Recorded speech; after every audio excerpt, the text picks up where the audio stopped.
Pour la campagne agricole 2025, le prix d'achat du coton graine premier choix est fixé à 300 francs CFA et le prix d'achat subventionné de 50 kg des engrais minéraux est à 14 000 francs CFA. Ce sont là les grandes décisions issues de la 15e session du Conseil supérieur de l'agriculture. Malgré les inondations, les résultats obtenus sont jugés satisfaisants.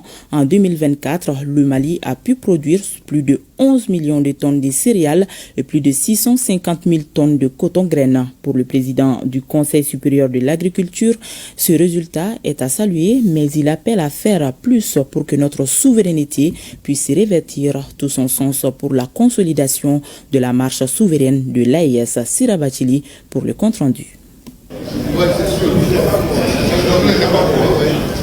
Les lignes directrices du levier conducteur de l'économie malienne, c'est un temps de bilan et de projection pour le secteur agricole pour des mesures présidentielles avec dans le viseur l'autosuffisance alimentaire. Devant l'instance suprême, le secteur agricole s'évalue.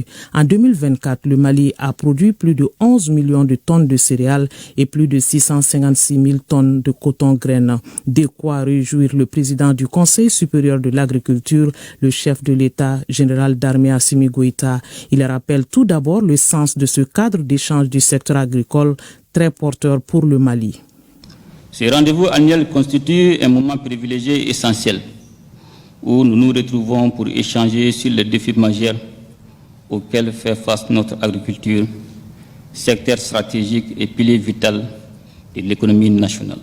En effet, la tenue régulière du Conseil supérieur de l'agriculture témoigne de l'importance fondamentale que revêt le monde rural, véritable moteur de croissance économique et levier central pour l'atteinte de notre objectif commun d'autosuffisance alimentaire.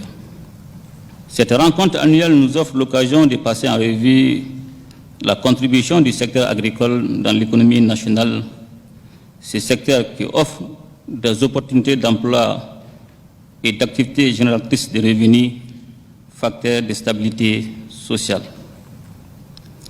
Rappelons également que ce secteur contribue largement à la sécurité alimentaire et nutritionnelle, occupe près de 80% de la population active et intervient à environ 40% dans la formation du produit intérieur brut. Entre innovation et technicité, le monde agricole a fait des prouesses avec les moyens de bord pour l'atteinte des objectifs. Sur les 10 recommandations formulées lors de la 14e session, 7 ont été exécutées. Le recensement agricole a fait du chemin avec au compteur à mi-parcours plus de 816 000 exploitations familiales dénombrées. Le président de la transition note la mise en œuvre du plan d'action du gouvernement avec des activités de prise en charge pour éviter le déficit alimentaire en apportant un soutien aux couches vulnérables.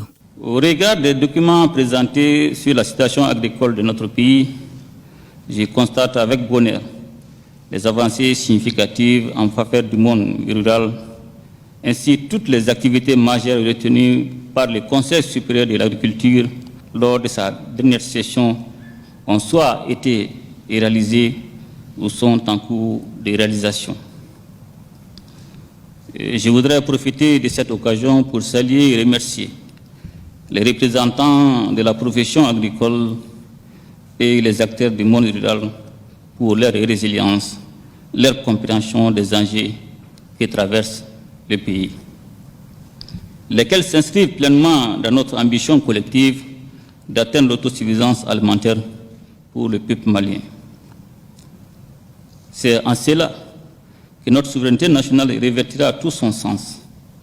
C'est la raison fondamentale pour laquelle le secteur de l'agriculture doit continuer de retenir toute notre attention. Il faudra donc innover davantage avec une ouverture à d'autres savoir-faire pour que la productivité agricole pèse dans la balance. Cela en comptant sur les ressources disponibles et en collaboration avec les pays de l'AES. Suggestion présidentielle. La campagne agricole a été marquée par des pluies abondantes, occasionnant des inondations par endroits, des pertes en vies humaines, d'où l'état d'urgence décrété par le gouvernement. Le président du Conseil supérieur de l'agriculture dit acter les résultats présentés.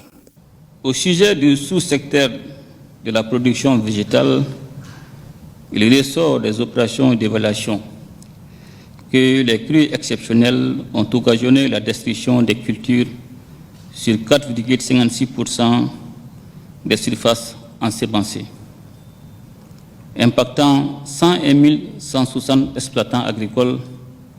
Les pertes de production encourues sont estimées à 647 529 tonnes. Malgré ces pertes, les résultats obtenus au cours de la dite campagne demeurent encourageants, à savoir 11 10 851 tonnes de céréales, 96 750 tonnes de viande contrôlée, 113 218 tonnes de poissons. Je prends acte de ces résultats qui sont satisfaisants dans l'ensemble et si l'on se réfère aux conditions climatiques et sécuritaires difficiles dans lesquelles les activités agricoles se sont déroulées l'année dernière. Des résultats obtenus grâce à la synergie d'action de tous les acteurs, exploitants agricoles, opérateurs économiques et fournisseurs d'intrants ont été félicités par le chef de l'État pour les bonnes actions menées.